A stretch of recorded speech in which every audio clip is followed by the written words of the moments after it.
The issue I take up with is when all exercise is unsatisfying all the time, right? So I ask some athletes, what do you do outside of training for movement?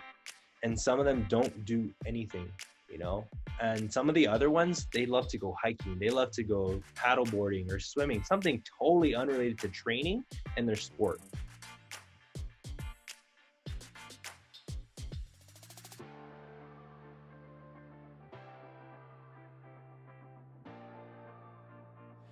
Hey everyone, welcome back to the next episode of A Different Perspective. We're here again with DavinLauRD, and we're going to be talking about the next few principles of the intuitive eating framework. So with that, Davin, go ahead and take it away. Yeah, so last week we went over the first 3 principles of intuitive eating of 10. First being rejecting the diet mentality, the second honoring your hunger, and the next one is making peace with food. So if you haven't seen that, make sure you go click in the link below and go and watch that first before you watch this next one, because we'll kind of be referring back to those different principles in this episode. Great. Yeah, so like you mentioned, we had covered those first 3 principles. These next 3 principles, 4 through 6, just to kind of recap, the first one is going to be challenging, not recap, but summarize, is going to be the first one is challenging the food police. This is principle number 4.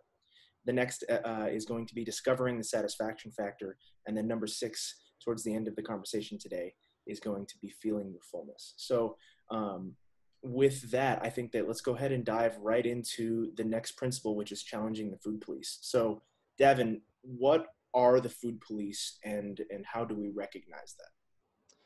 Yeah, so the food police, it's essentially what it sounds like. It's a combination of the voices in our head. It's the combination of the people around us, our society, and it's policing our food essentially, right? It's telling us and reinforcing these unreasonable rules around dieting and food that more oftentimes than not make you feel guilty rather than good about yourself. The way Evelyn and Elise describe it in the intuitive eating book, in a much more articulate way that I haven't mastered yet, but they refer to it as ego states. Essentially a theory of psychology where you have different egos within your head that kind of guide your thoughts. And this particular ego state, the food police, it shouts hopeless phrases and guilts you and provokes you into feeling bad about yourself. Another term for that would be called the inner critic, right? And everyone has their own inner critic, some more than others. But this one is specific to food. You mentioned that it's the ego state. Is it something that we, it's an ego state, so is it always yelling at us? Or is it something that really just kind of pops up around food, or is it telling us even when we're not even thinking about food? Yeah, so it always is with us, but we also have other ego states that we can use to benefit us, to replace these different voices that we have. We have different egos, and I won't go too far into it because their book does a far better job at articulating it. But other ego states that can help us. Another one, for example, is the food anthropologist. So that is a non-judgmental, curious observer. So it just observes your behaviors around food and states them clearly as facts, right?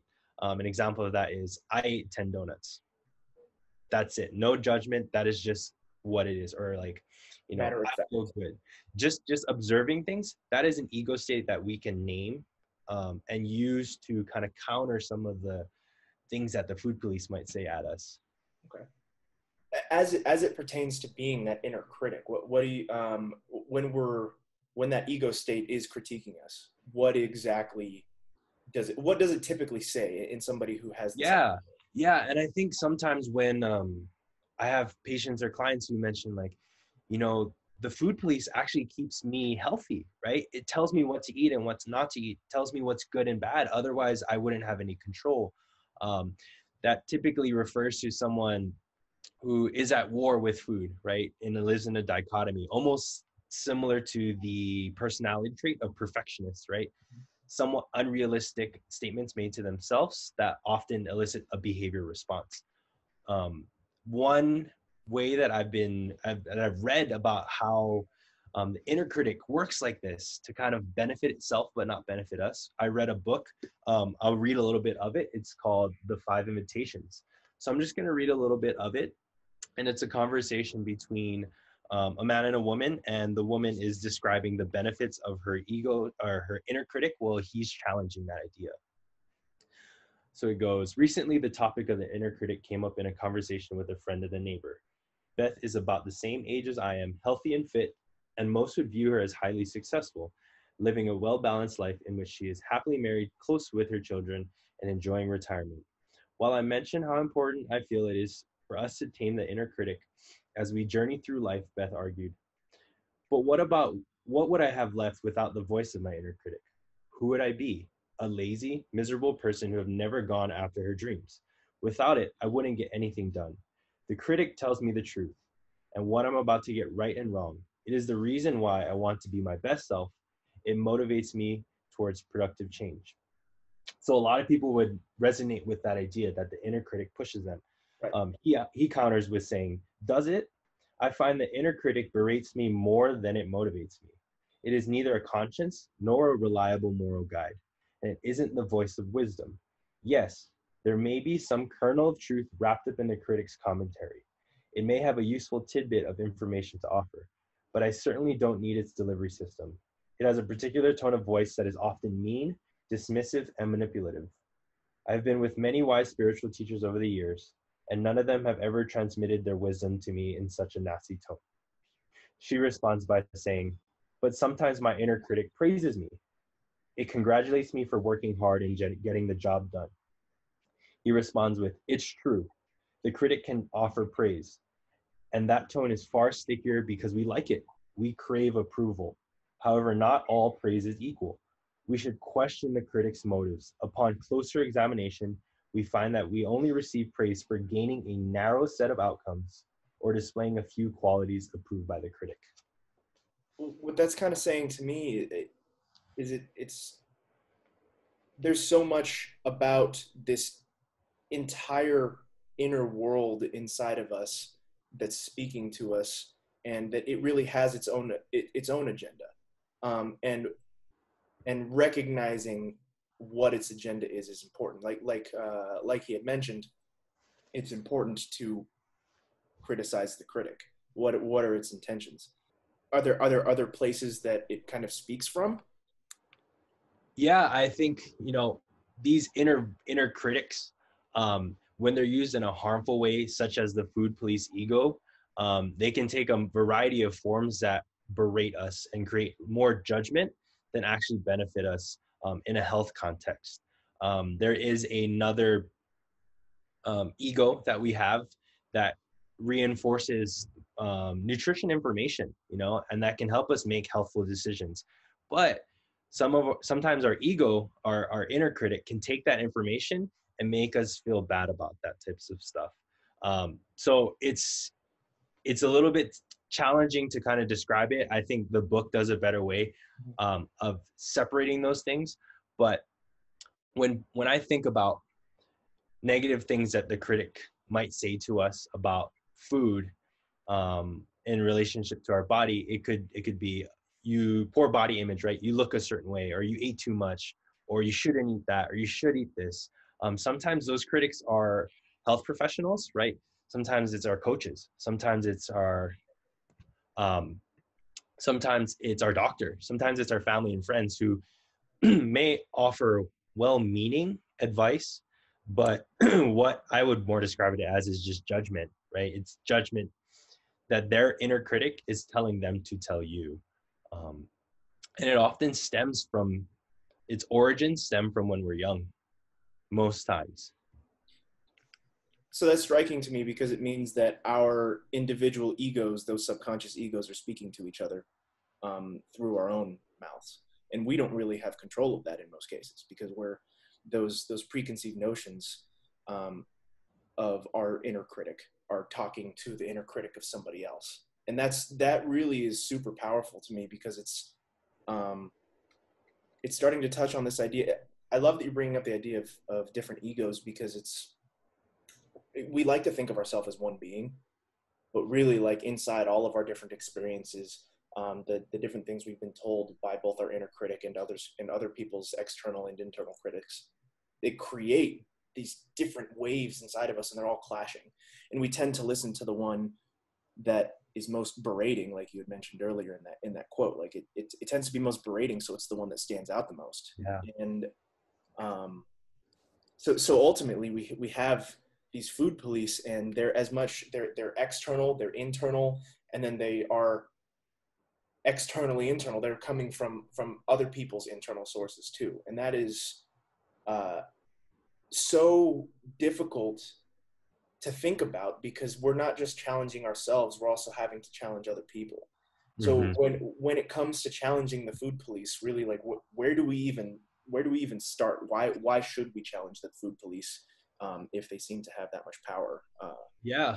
If it's the dominant ego, like you're mentioning, it can be very harmful. One, in some self-reflecting on my own, I think about, where does my inner critic voice come from? And for me, it's my parents, not in a negative way, but my parents guided me right from wrong.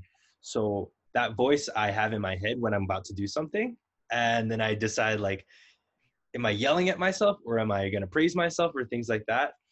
That's my parents' voice being reinforced in my own head. And I can use it in a positive manner, but I can also use it to just demean myself in certain ways. Alternatively, on the other end of the spectrum, in challenging the food police, one crucial ego that I think society in general should be in touch with more is the nurturer ego, right? So essentially, think about most people's relationships. I can't speak for everyone, but my grandparents, they told me I would be successful. They told me, I'm worthy, and just the way I am, and I'm valued, and all these different things, regardless of what I did, right? My grandparents would be able to affirm who I was. And that's who I would describe the nurturer as. So getting in touch more with that voice, it's much more compassionate. It's less judgmental, and it seeks curiosity. It seeks to obtain knowledge, to make ourselves more aware of the decisions we make and the thoughts we have.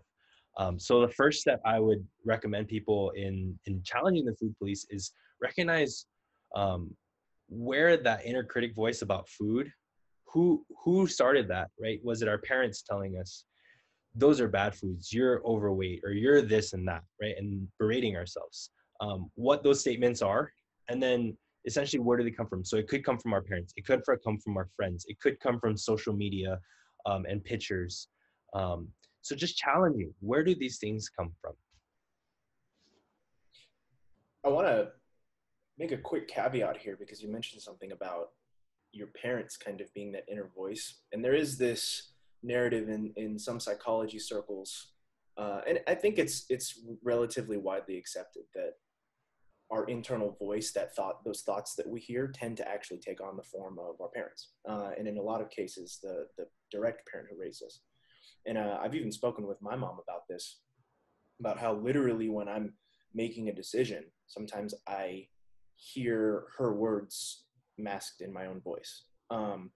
And it's not a bad thing, but I think that in recognizing where we come from, by learning who and what is providing us these internal voices, it's the best way to find out really who the food police are. And then that's when you can start taking those steps to really challenging those. And the police of any type, of our food police, our body police, the different types of, those different types of egos that we have inside us that are all telling us different things. And recognizing who our parents are as people and who our friends are as people can really bring out the effectiveness of okay, well, where do I get these rules, and how do I begin to start to change them or change the way I think about them? How do we start to break these rules once we know about them? Like, and how does that really feel inside of us when we start to break these rules? It's a dissonance that we feel, because there's our cognition, it's distorted. The thoughts we have, there may be some fundamental truths within them, but they have now become distorted because of the rules we created and how they're reinforced, right? Real quick, can you explain cognitive dissonance to some folks who might not understand what it is? Yeah, so it's essentially, in my mind, and how I believe it, is having a paradox. right? Believing in one thing for so long, but having something that kind of opposes that thought and having to be in the middle of those two, right? So this makes sense for so long, but then now this is new information and trying to decipher between the two. That's how I define cognitive dissonance. And it can be kind of an icky feeling. Makes you kind of question a lot of things around you, including yourself. So definitely being curious around these thoughts and ideas, but no judgment. If you're older or younger or feel like you should have it figured out, you know, that's judgment coming through, and just putting that aside and just trying to observe those thoughts neutrally. Right. Okay. But anyways, you can continue. So as far as food rules, you know, just figuring out what food rules you've been taught or grew up around. Some that I've heard in very common places, you know, eating before 6 p.m. I can't eat after 6 p.m. because this, and this. Or I just ate. I shouldn't be hungry again, right? That's a rule that is so widely believed. Like, I just ate lunch, so I shouldn't eat till dinner, or I shouldn't have a snack till 3, 4, 5, 6, whatever hours later. These are all rules that somehow get created, and just challenging them, right? Saying like, why might this not be true? Or where did I learn this from? And does it help me or does it hurt me? What kind of rules have you come across within your life in commonplace? I've definitely come across the don't eat after blah time. Don't eat, don't drink water before a certain time before bed. Don't eat before a certain time before bed. That's one that I challenged immediately because I never believed in that. Looking into sort of the way the body processes food. We're about to fast for 8 hours. Why would you start restricting yourself for 3 extra hours before that? So I never really believed that as an athlete. But some rules that I've especially when I started to get into more competitive fitness, was making sure you're eating 5 to 6 meals a day. That was a very distinct rule that I followed for a long time. And it was basically irregardless of timing, how long I'd been awake. You know, if I had slept 11 hours that day for whatever reason, I had the other 13 hours to eat those 6 meals. Or if I had slept 5 hours, I had those other 19 hours to eat those 6 meals. So that was a very distinct rule that I've since started to break. You know, it's for me, it's more about the feeling than it is about the number of meals that I eat each day. And that's, you know, it's gotten easier for sure. Before you challenged it, what were your feelings and emotions when you didn't hit that rigid rule you had about 5 to 6 meals? Like, what types of emotions did you feel about yourself inside? For me, it was frustration, because I knew that it was going to impact my performance the following day. I mean,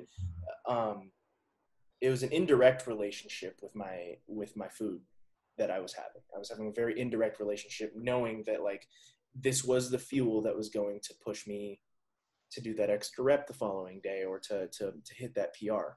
So when I didn't eat enough, that was frustrating to me. Or if I didn't eat the right type of food, like if I wasn't near my meal and I had to go get something else to feed myself, it was frustrating. And I did feel a little bit of shame whenever I didn't, because I knew that I was going to be mad at myself the following day. I was already experiencing emotions about something that was 3 steps down the line.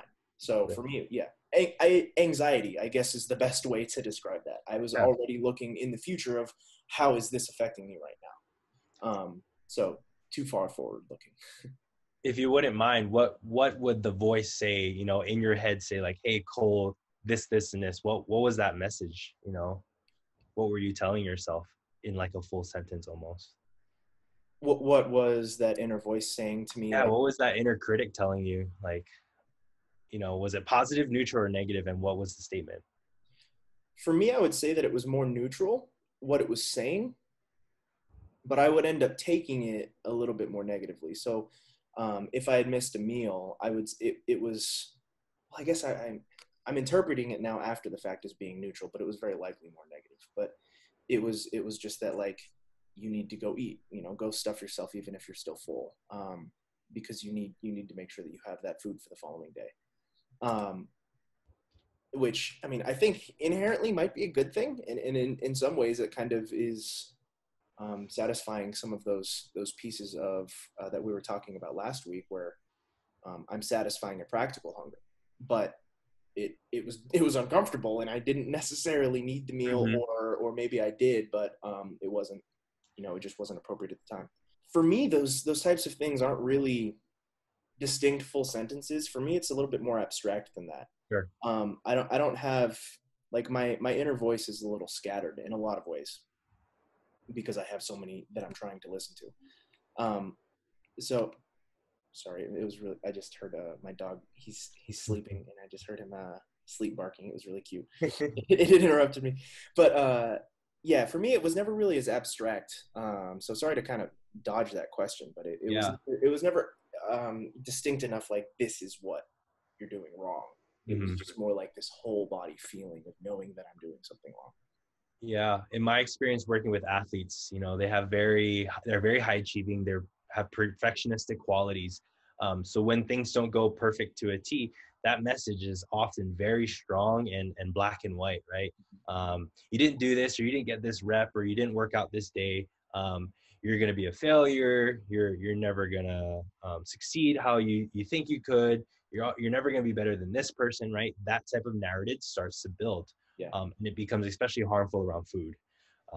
So I think for that very reason, to question these rules is really important for athletes. Yeah, absolutely. Yeah, definitely. And it's, I think it stands out so much more in athletes with the idea of that under-eating aspect. We're not eating enough. And when athletes begin to even recognize that, that can also have its effect. I mean, what about you? Did you have any rules that when you started coming into intuitive eating, you realized, like, that's a distinct rule that I need to break, or that let's work on? Yeah, it was kind of, for me, it was the eating certain foods only when I exercise. Essentially giving myself permission to eat in different ways that I knew that the scientific literature didn't support. Because I know a lot about those things, and taking sometimes numbers in a way can be very harmful. They can be helpful, right, to meeting minimum requirements, but often our inner critic takes those to the extremes and says, like, you didn't hit this perfect, you shouldn't have done it all. So for me, it was, if I didn't work out hard enough, and by whatever metric that was for me, I didn't deserve to eat certain foods that I only allowed myself to eat. So, fun foods that gave me satisfaction, I only gave that to myself if I, for lack of a better term, punish myself through exercise, because that's really what it was. And I think, challenging that rule, like, if I didn't work out and I ate these foods anyways, would that change how I felt about myself? And if so, that's the real underlying thing. These rules were related to my body and how it looked. So if I felt good about my body, I could eat something. And if I didn't feel good, then I didn't eat it. And it was living in that strict, rigid rules, That black, which I see a lot of people live in.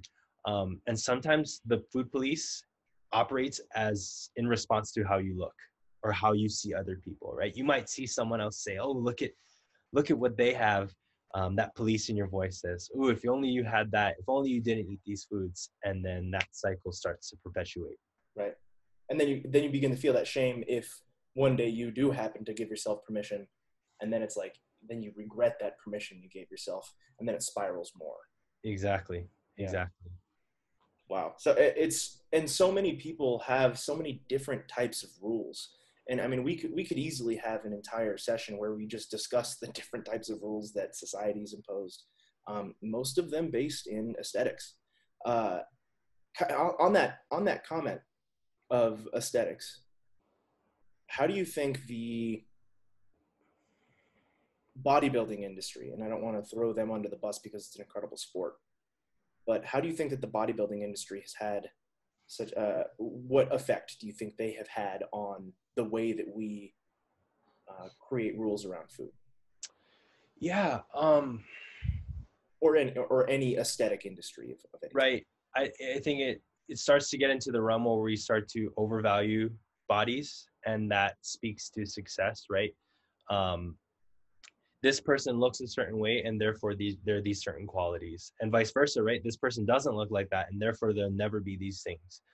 So giving too much merit to an individual's body composition in which we know is more influenced by your genetics, your area code. So where you live in, right, is a determinant of a lot of socioeconomic factors or social determinants of health. Those Right. two things are by and large much more influential than what your body composition looks like than nutrition and exercise. To get back to the bodybuilding Really? aesthetic community, I think the consumerism industry, so businesses, big businesses, they profit off of selling these types of bodies, right? People's bodies are their business cards. Yeah. And they make this weird analogy where if you look like this, you'll be lovable and people will like you and you're fun and all these things that people want to have, to be connected with other people. And there's just a big disconnect between those two ideas. So I think it's people capitalizing on this false narrative, and also being reinforced by things we're not aware of, right? Our environment and how that affects what we look like. Yeah. And then we begin to you sort of deify or idolize these particular body types and the personality traits associated with them, because a lot of times when we see these on social media, even just, I mean, some of my friends I'll see, and they're like, they'll have captions like "chasing greatness," and then it's, it's a picture of their abs. It's that kind of stuff that we associate success with looks. And like you said, in a lot of cases, those looks are really out of our own control. It's about more of the opportunities we've been provided. On that note, the idea and the concept of objectification, right? So you give someone's body a title that is inhuman in a sense, right? Mm-hmm. If I'm using objectification correctly. So like, this person's a god, this person's immortal, this person is something inhuman, right? Right. They're not human, they're not even subhuman, they're superhuman. Yeah, they are a legacy of some sort. There's an allure to being more than a human being, and that's actually a very harmful thing too, in the pursuit of being more than human. You start to dehumanize people in your process, and that's very harmful. Yeah. With that, I think maybe the next place to move is going to be the next principle, which is discovering the satisfaction factor. So in lieu of our food police, we need to understand that inherently we're trying to satisfy something. So what does it mean when we're discovering the satisfaction factor?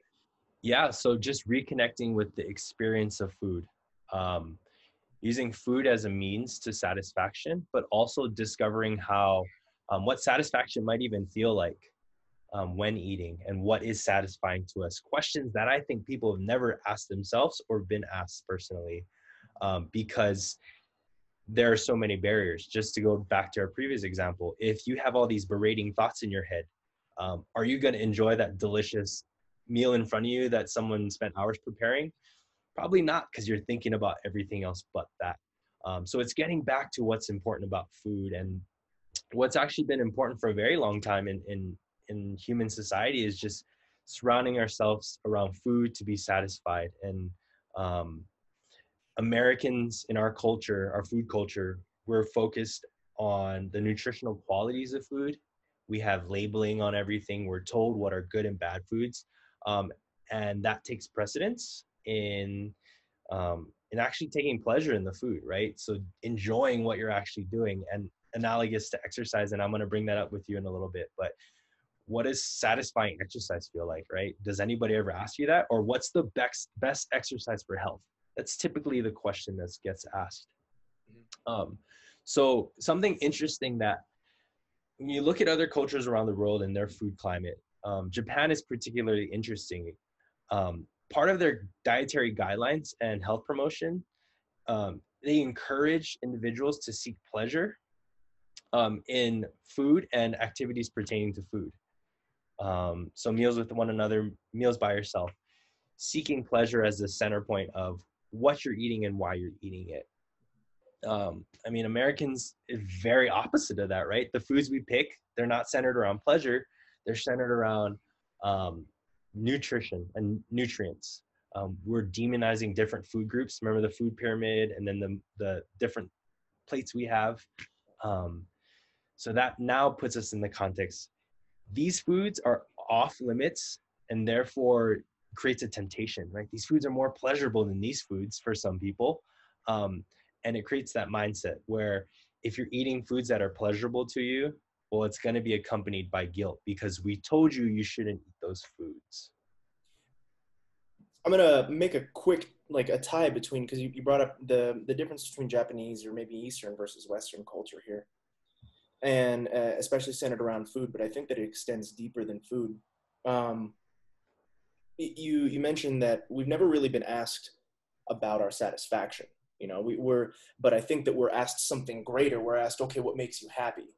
And then we start to extrapolate what makes us happy. Well, I like being loved by friends. Okay, well, how do you become loved? And then that's when the inner critic says, look good, you know, start looking good, start disciplining yourself. And in American culture, that begins to, that creates that black or white, that guilt versus happiness. It's like, okay, well, in America, we're going to sacrifice something in order to get what we achieve. And I think that is a narrative that goes back to the inception. I mean, yesterday was July 4th. So it's particularly on our minds what created America. And in many cases, it was sacrifice. Whereas in Eastern culture, and maybe in Japan specifically, they achieve much greater balance around that. So they've balanced themselves to be able to address the different forms that pleasure can take, and one of them being in food. And when we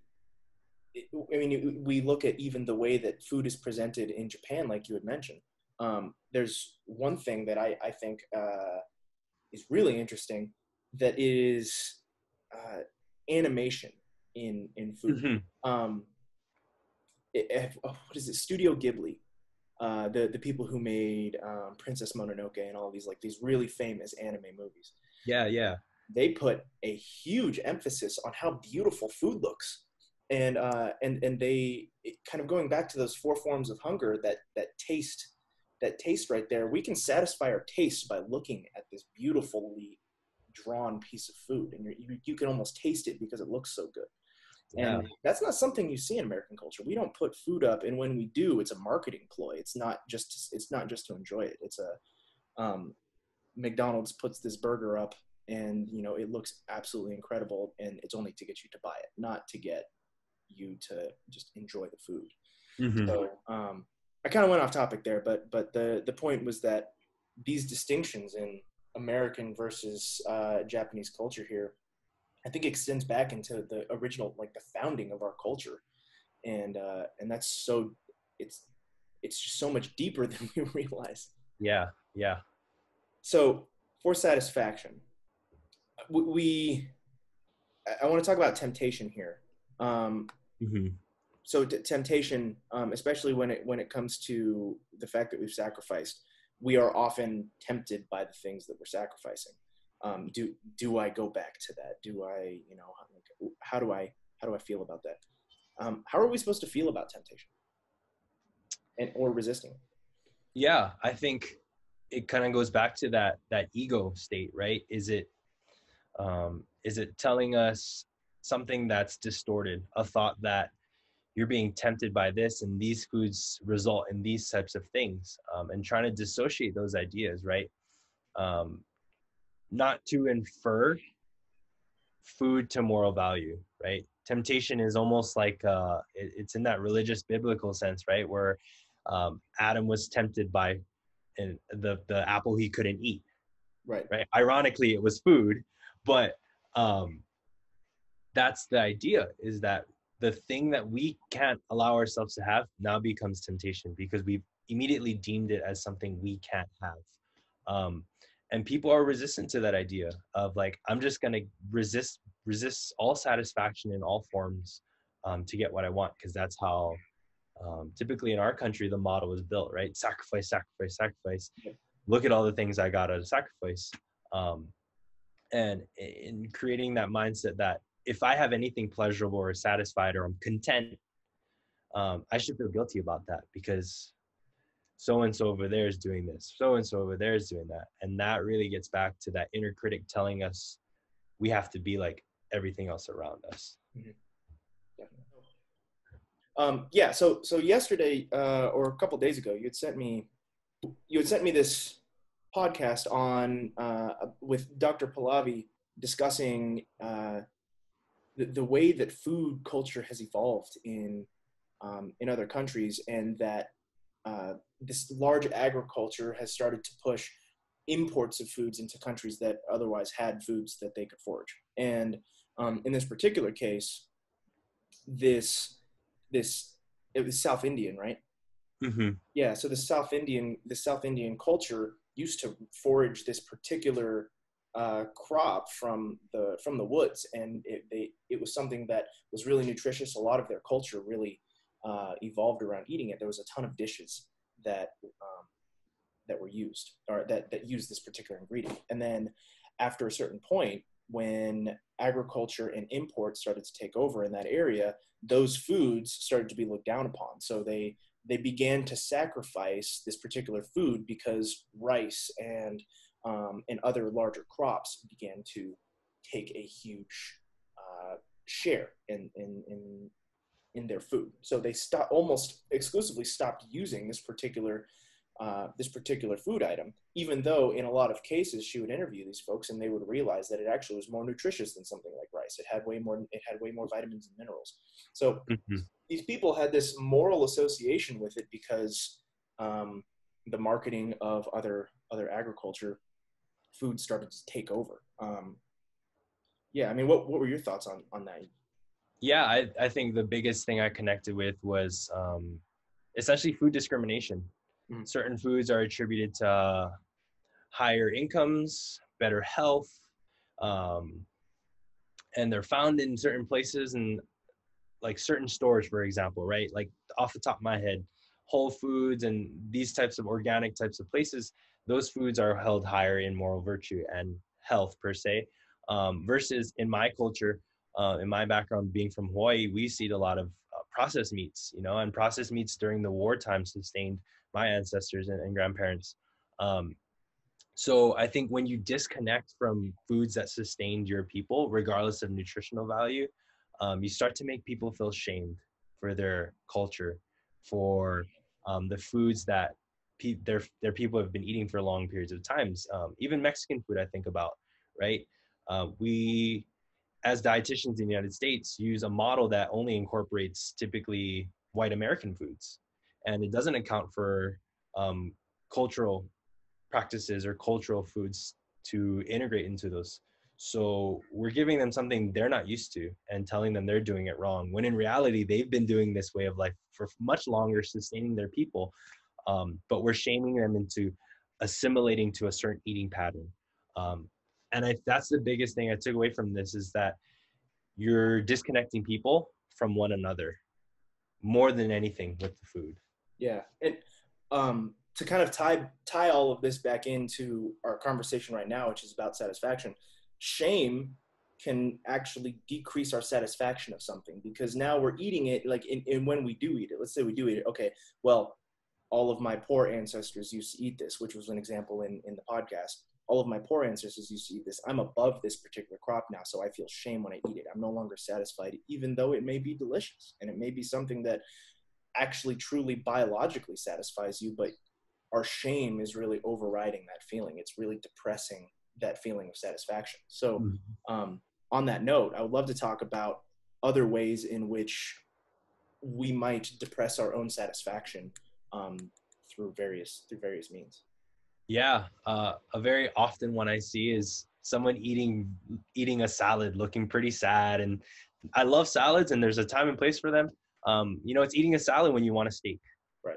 and not giving yourself permission to do so. A salad might not be satisfying when you want the other thing. An example is eating an apple when you really want a cookie, right? In the name of health, right? Oh, it's healthier to choose the apple over the cookie. But what's more satisfying in that moment? Sometimes it's apple, but sometimes it's the cookie, and figuring that out. But if you don't know what satisfies you, how would you know which one you want? Mm-hmm. Right? Society tells you what's more satisfying, or you're actually telling yourself. And then kind of another interesting one that you don't often think about is being served a meal when you're not hungry, right? If you just ate and someone has this amazing meal, and you eat it anyways, are you going to be satisfied? Kind of going back to your eating so many times within a day. Was any of those meals at the end satisfying to you if you're forcing them? It definitely wasn't satisfaction. It was for sure over fullness. And I think that in a lot of strength sports, I mean, if we look at one thing that comes to mind is I watched a video of Brian Shaw.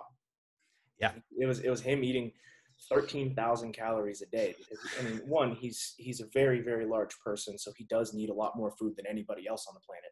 And on top of it, he's strength training at a volume that nobody else does. So he's eating this massive amount of food. And he even talks about it. He's like, the worst part of this is having to eat too much. So, I mean, like, yeah, you're not satisfied when you have to eat that much in order to sustain your activity. It's not satisfying. It's you reached it at one point with one of the meals earlier on in the day, and then now you're pushing it. Yeah. I think to that idea as well, when you're too full or too hungry, the meal isn't as satisfying. The meal is actually more satisfying more time than not, if you think about it, when you're moderately hungry, right? If you're ravenously, your taste buds barely have the chance to chew that food and taste it and feel the textures. And that's part of the most satisfying, probably the most satisfying part of the meal, is having that food move in your mouth and making facial expressions or making eye contact with someone to show how good this food is. But if you're starving, you're just trying to get food down, and that's not a satisfying experience. I actually want to bring something up, and this is about the way that our meals are constructed at dinner time.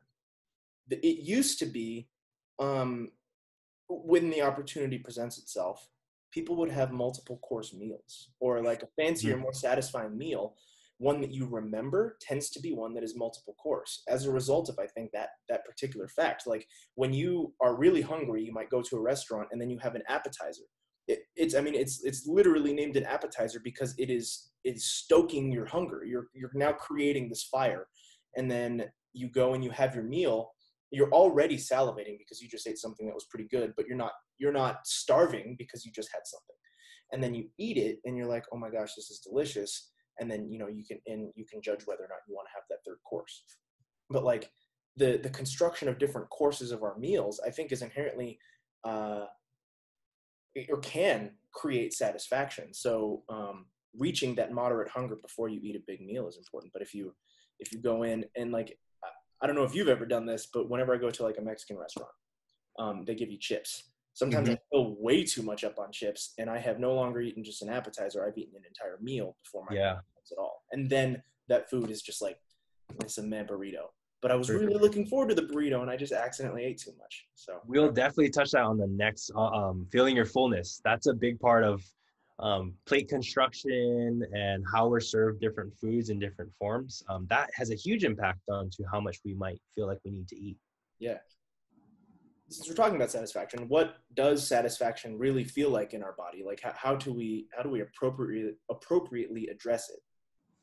Yeah, I think it comes to partially slowing down and actually tasting our food. I'll go over 5 steps to kind of regaining that pleasure. The first one is ask yourself what you really want to eat versus what you should eat, right? I should eat these things recommended by other people, or I seen this celebrity eat this, so I should eat this too.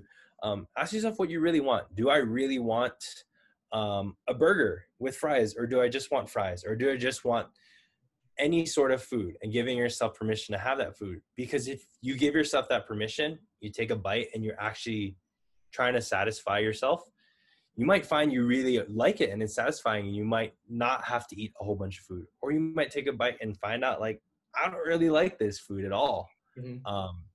So that's part of that journey. The next thing is discovering the pleasure of the palate. So figuring out what tastes, what textures, aromas, appearances, temperature, filling capacity, using those descriptors to figure out what you actually really want, right? So what I want to eat, and then what types of foods fill that void, or what does it fill? Do I want something crunchy? Do I want something hot? Do I want something sour? If it's the middle of winter, I'm not going to want, I might not want ice cream. I might want a hot bowl of soup, right? So using taste and textures to figure out what might satisfy me the most. Yeah. Real quick, I want to pause on that one and talk about kind of the the mental approach to doing that. And Evelyn Tribole, in one of her interviews with, I keep forgetting his name. We mentioned it last week. Dax Shepard. Say again? Dax Shepard? Dax Shepard. No, Dan something. Oh, Dan Harris. Sorry. Dan Harris. Yeah. So that one episode, when she was on there, she had talked about using this for her clients as a way to start gauging really what you do. And so like you said, do I want something that's crunchy or do I want something that's soft and chewy? And then you go through and you kind of model that, like you taste it just by thinking about it. And it's like, no, that doesn't really sound all that good. And I've actually tried doing that. And it helped. Like that night after listening to it, I did it. I experimented with that with me and my wife. And we were both like, okay, well, do we want something warm or cold? And that's what we started with. And we wanted something warm. Okay, do we want something crunchy or, so we narrowed down the types of foods. And that meal was pretty satisfying when we got to the end of it. Yeah. And it kind of ties back to that first point, what you want versus what you should eat. Sometimes you find you go through that whole list and then you decide on a food and then you realize, oh, I really didn't want this. And that's kind of, it's like, sometimes I figure out I don't even want to eat. Like nothing sounds good. So like, should I eat because I'm going to go do something, and what might tolerate in my stomach the best? Because sometimes you might go through the list and like nothing sounds good right now. When you're trying to decide dinner and you're going on Yelp and like nothing sounds good. The more practice you do, you'll start to get in tune with what it might sound good to you. Yeah. Yeah. So on that point, it's okay to discover that you don't like something as well. Absolutely. It is okay. Yeah. But anyway, yeah, next point. The next one is make your eating experience more enjoyable, right? So satisfaction, it's more than just the food, but the environment, your engagement with it, your engagement to things around you. Making time to appreciate your food. Part of that is, if you can cook it and make it yourself, you appreciate it a lot more.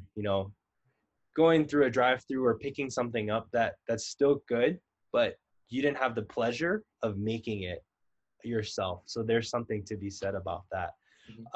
Sitting down when you're when you eat at a desk or a table, I struggle with this one a lot because we're all very busy and we all try to eat on the go or in the car. But I tried this the other day. I was eating a granola bar when I was driving, and I was like trying to enjoy it but drive at the same time, and it was the most difficult thing you could ever imagine.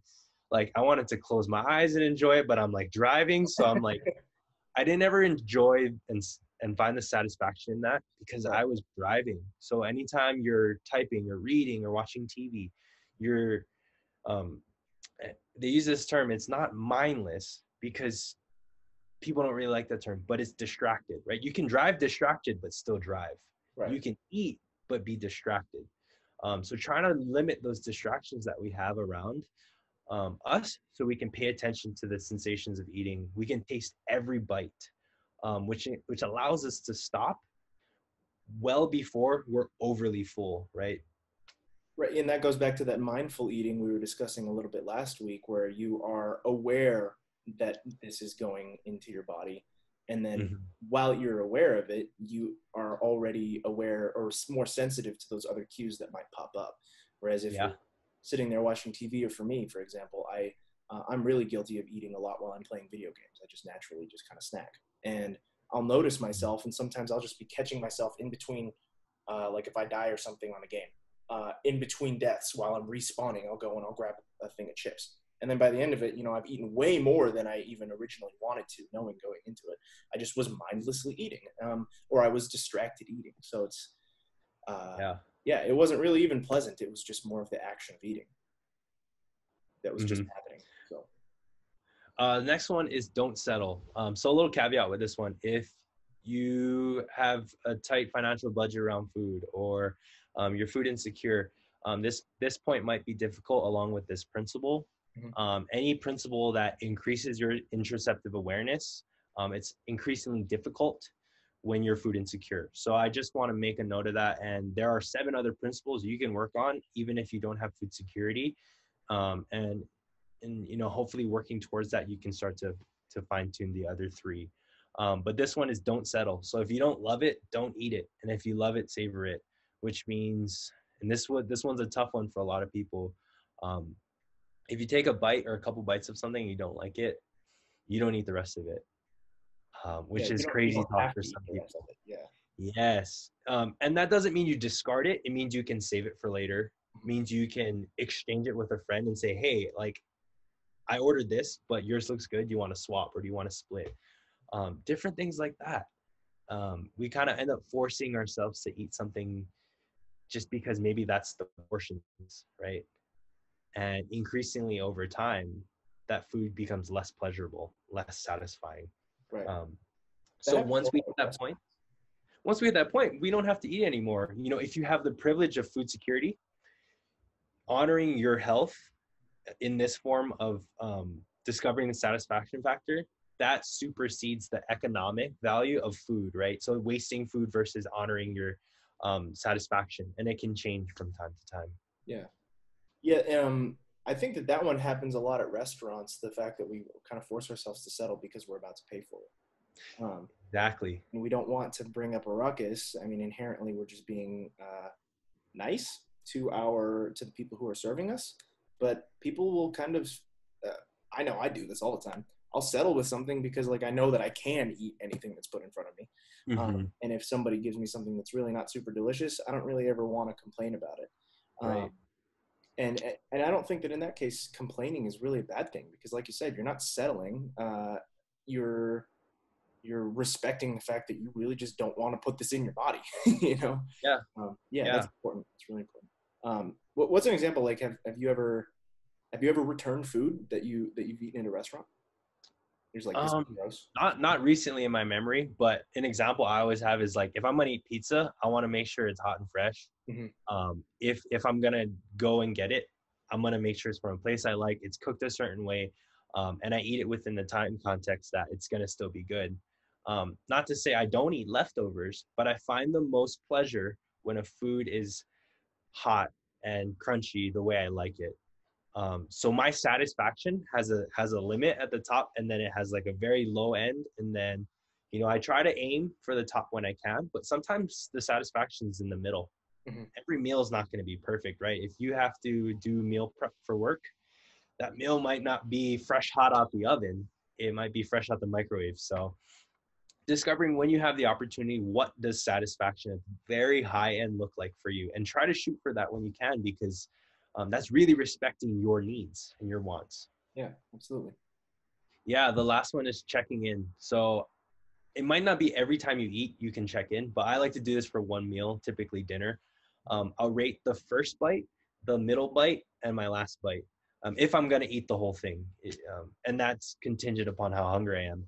Right. But typically what you'll find with people is, and this is for me, my scale on 10 being the best, 1 being the worst. First bite, if the food's good, it's a 10. Right. And the middle bite goes down maybe to 5. And the last bite, it's not a 10 anymore. It's somewhere in the middle. Yeah. And to think about it that way, savoring that first bite, making sure you're engaged, and then engage with every bite thereon. Because like you said about like snacks, say you have a big bag of chips.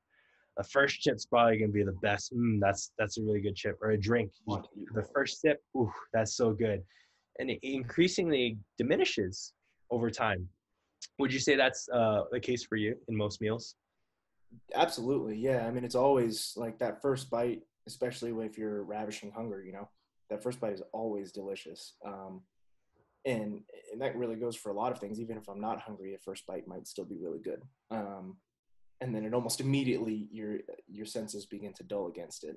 And yeah, that's important because I mean, imagine if you go in to the first bite and then realize how truly satisfying that food is, and that's a 10. Like, you're more likely to realize your satisfaction probably a lot earlier then, huh? Because I mean, if you go into it and you're just shoveling that first bite and you don't really notice that it's satisfying you, then you're more likely to continue to eat it without being satisfied at all.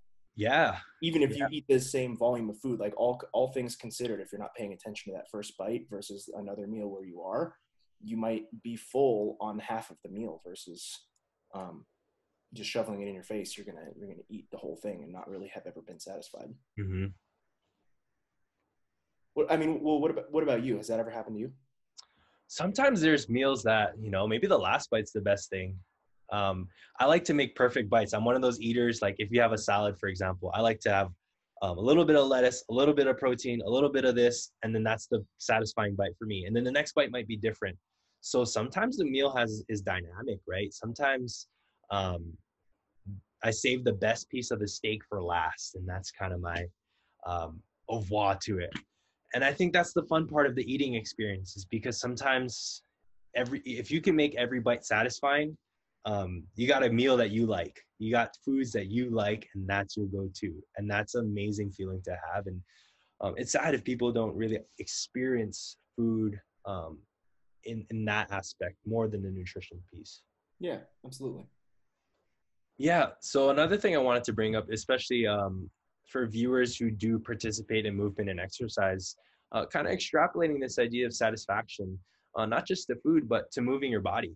You know, what does satisfaction in your body feel like? Does it have warmth? Does it have elasticity? What movements are satisfying to your body? You know, do I like lifting weights? Does that bring satisfaction to me, or do I just do it because I've seen other people do it? Or do I really like, what do I find satisfaction moving? Some people it's dancing. For some people it's throwing axes. You know, those are all forms of movement that create large amounts of satisfaction. You know, I'm only going to do certain things if they bring me the most joy, right? I'm not just gonna, for my friends back home, I'm not gonna go surf every day just to go surf every day. I'm gonna surf the best days on the best waves, and that brings me the most satisfaction. Enjoy it. And trying to get the most out of every experience. You know, maybe lifting weights one day, I'm not feeling it, it's really hot today, so what can I do to make this more satisfying experience? Can I try to find an indoor gym, or can I go to the park and get outside and make it more satisfying? Just asking yourself these questions. And if what you're doing is already satisfying, right on, that's awesome. But if it's not, and you finding yourself like, I don't really want to go do this today, this isn't satisfying, find something else, or change the environment, or change what you're doing to make every time you do it increasingly satisfying. That point, I think, is probably going to be, that's something I think resonates probably with with a large portion of the population who is active for exercise purposes. I think that really resonates with people. And one thing that has been started for exercise as it pertains to health, a lot of the times you'll hear, find something that you enjoy to do all the time and then just do that, you know, whether it's dancing or throwing axes like you had mentioned. But for those who might be athletes, I think that can be very different. For an athlete, if you are doing the same thing for the athlete, the grind is so important for achieving a goal, right? And if you don't feel like doing something, you kind of got to go do it anyways. So that's really, okay, well, where do I find the satisfaction in that piece? The satisfaction there is no longer in the day-to-day experience necessarily, but it's in that end goal.